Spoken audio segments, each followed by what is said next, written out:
God Save the King! Kate debuts new hair for the summer as she and William tour the Isle of Mull on their 14th wedding anniversary, and pays tribute to William with subtle outfit detail. The Princess of Wales debuted a new summer hairstyle and paid tribute to her husband with a subtle detail as she and William visited the Isle of Mull to mark their 14th wedding anniversary on Tuesday. The Lord and Lady of the Isles, as they are known in the region, as well as the Duke and Duchess of Rothesay, arrived in Tobermory this afternoon wearing matching tweed jackets as they begin a two-day visit to the Inner Hebrides. Kate, 43, was glowing as she stepped out in a smart £549 herringbone blazer from Holland Cooper as she arrived at the iconic 18th-century fishing port with its brightly coloured houses. Made famous by the hit children's show Tobermory. She added hiking boots, skinny jeans and a light blue shirt, while subtly paying tribute to William with a £6 Cartier Ballon Bleu stainless steel watch, thought to have been a gift from her husband on their third wedding anniversary in 2014. The mother of three also wore her Kiki McDonough pear-drop earrings and paid tribute to her children with a necklace by Daniela Draper with the letters G, C and L, representing Prince George, 11, Princess Charlotte, 9 and Prince Louis, who recently turned 7. Her brunette locks glistened in the sunlight with what appeared to be new blonde highlights for the summer, on a rare day of warm weather on the Scottish island. Meanwhile, Prince William, 42, opted to match with his wife in a checked grey blazer, jeans and brown suede shoes, while appearing to share her good humour. They soon put on a loved-up display, with Kate joking with her husband while placing a hand on his back as they walked together. A crowd of around 300+ cheering locals and tourists awaited them. Bagpipes playing at their car approached the local community centre in Tobermory. The couple arrived around 15 minutes late, having arrived by helicopter on the island. It's set to be a romantic getaway, with William and Kate renting an isolated self-catering cottage for two during the visit 14 years after they tied the knot at Westminster Abbey in 2011. Their first stop was Arros Hall, a local community hub in the heart of the town, which is being renovated thanks to a partnership with their Royal Foundation. Kate and William waved to the crowds as they walked over to be greeted by Morven Summers, chair of the Arros Hall Committee, and social influencer, interior designer and local resident Banjo Beale. The royals were seen laughing as they visited the soft play area inside the hall and were gifted a bouquet of flowers in a timely move for their anniversary. Kate, who is sometimes called the children's princess due to her passion for the early years, couldn't stop smiling as she chatted with one little girl and her mother. They were soon quick to get stuck in and help, meeting volunteers and families who help keep the space going. Their Royal Highnesses even had a go with a nail gun, as they helped construct a sign for the community pantry. There, they toured an artisan market and met some of the island's makers and creators, while sampling some of their products. This serves as a vital lifeline for locals given the lack of other shops on the island. At the end of their visit to the artisan market, the couple were introduced to Morven and Edward McLean with their new baby son, Edward, who was born at home just 12 days ago. The couple also have a daughter, Lottie, 20 months. Edward slept through his public debut, but Morven said afterwards that it had been an honor to meet William and Catherine. She said, "She was asking me whether there is a hospital on the island. And there isn't. We don't have midwives either. But I told her that mine came over 2 weeks before he was due, so we were well prepared." Edward managed to sleep through the whole thing. But what a wonderful memory. Her husband added, "They were lovely. Really interested and charming."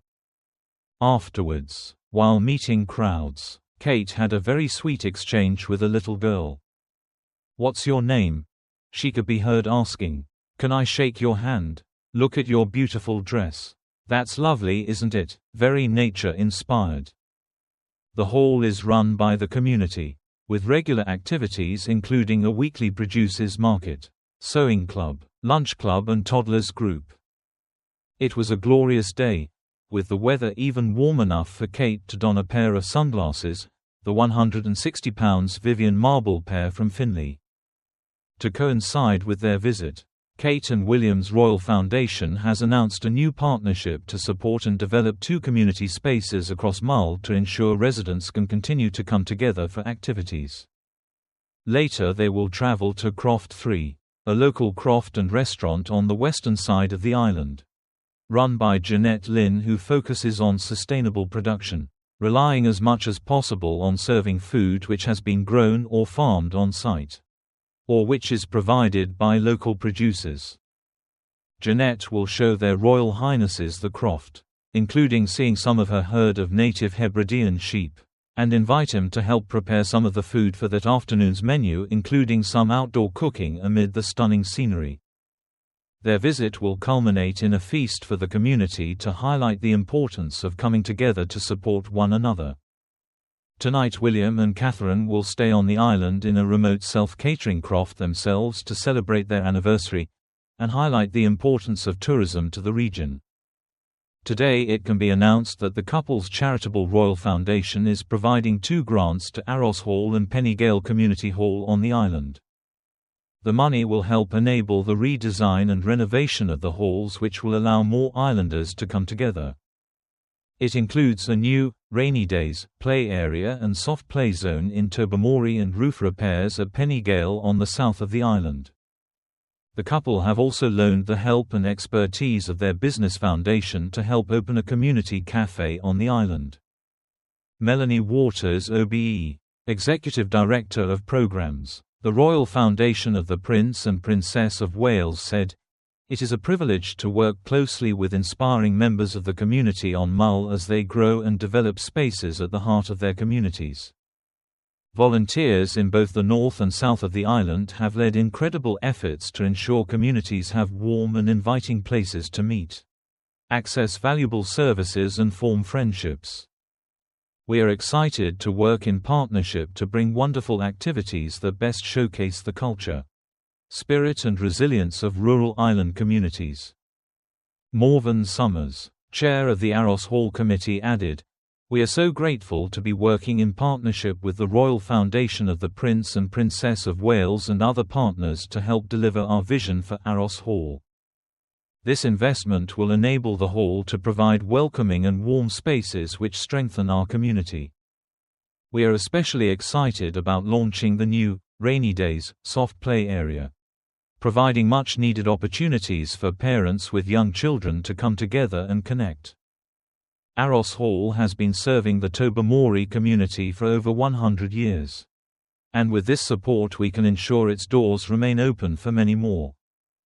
Banjo Beale, interior designer and Mull resident, commented, "It's an absolute joy to be working with the Royal Foundation of the Prince and Princess of Wales to redesign and preserve these vital community spaces. Together, we're not just restoring old walls, we're reimagining what's possible when community and creativity come together. I'm excited to breathe new life into beloved buildings and celebrate the island's warmth, resilience, and quiet magic." The couple, who walked down the aisle at Westminster Abbey on April 29, 2011, do not normally celebrate personal anniversaries in public, but when the trip came up, sources say, thought, why not? Aides say they have a deep love for Scotland, having met and fallen in love at St Andrews University, and are delighted to be back on Mull. Whereas revealed by the Mail today, they enjoyed a secret holiday together as student and even took part in a water bomb fight with locals. The aim of their visit, which will also take in neighbouring Iona tomorrow, will be on the power of community and social connection. The couple are both more at home in the countryside than anywhere else, making it the perfect way, say sources, for them to also celebrate their first wedding anniversary since Catherine revealed she was in remission from cancer. The couple have endured what William last autumn described as a brutal year, making their time away even more precious.